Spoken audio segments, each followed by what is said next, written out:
Well, September is Labor Awareness Month, and the folks at the Labor Department want to thank their customers. Today we're at the Department of Labor in Sunny Isle. I'm with the Commissioner of Labor, Mr. Albert Bryant Jr. And today is, well, this month, actually September, is Labor Awareness Month. Labor Awareness Month. And boy, Commissioner, it looks like we're weathering the storm. Even nationally, President Obama going through a lot with the economic situation and thousands of jobs lost, and with Hovenza doing their turnarounds all the time.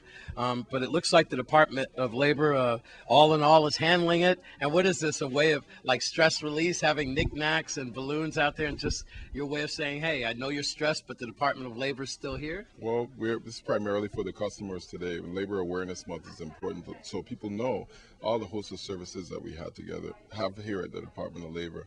A lot of this is due to the hardworking employees that we have, and they put this together. They put me up in front because everybody's camera shy, but they deserve all the credit. Well, I've dealt with the Department of Labor a few times. I've been terminated once in a while, and I have to tell you, if they make you feel like a customer, I think that's a beautiful thing, because you're already embarrassed when you lose your job. That, you know, just to find a job, it's a hard thing. So when you meet these beautiful people here at Labor, you can take up and say, I've got people working for me. Yes. Is that what it's about? That's what it's about. I mean, we have a lot of services here. We have job services, we have training services, we have unemployment, workers' comp, OSHA, safety. So most of the time when you meet me or one of my employees, you're in some type of crisis.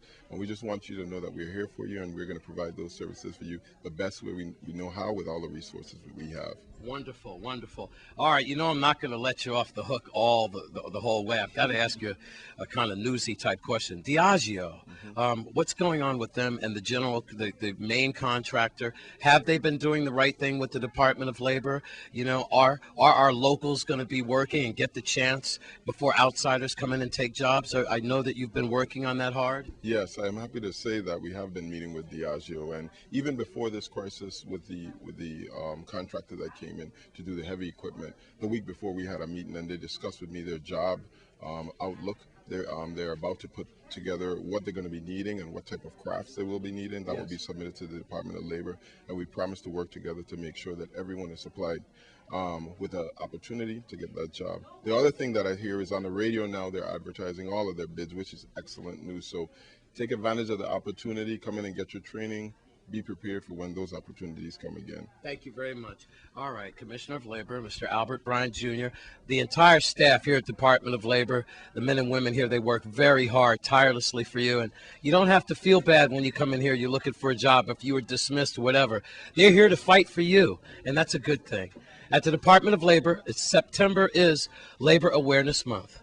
With the Commissioner, I'm Wes Small for News Channel 8. Tennis, anyone? That's the subject of our next story, starring Mrs. Cecile DeYoung, the First Lady of the U.S. Virgin Islands. We take it to Lee Carl on St. Thomas. Both the Governor and the First Lady enjoy tennis.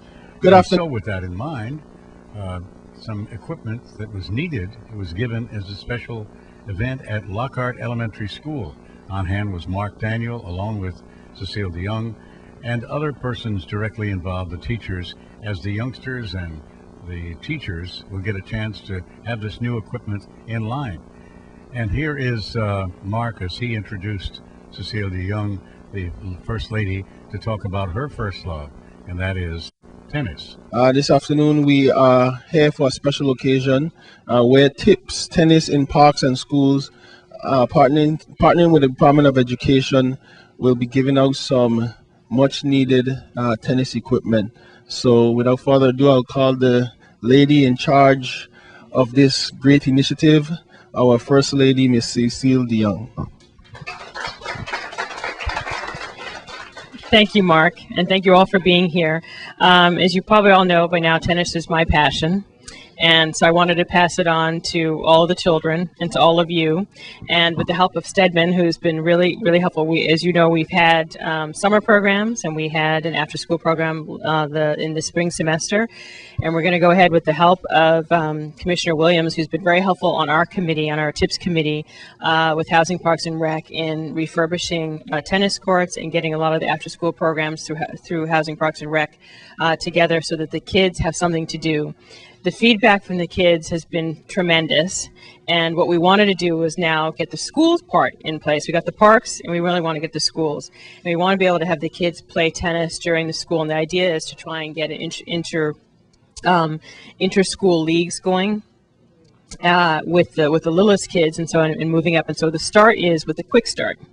And most of you, all of you, I think, have taken the quick start training, and we're going to have, just so you know, we're going to have another training, I think, in November or January. We'll let you know. So if you know of anybody else who wants to do the training, or you want to brush up on your training, we're going to have that available. In St. Thomas, Lee Carl for News Channel 8.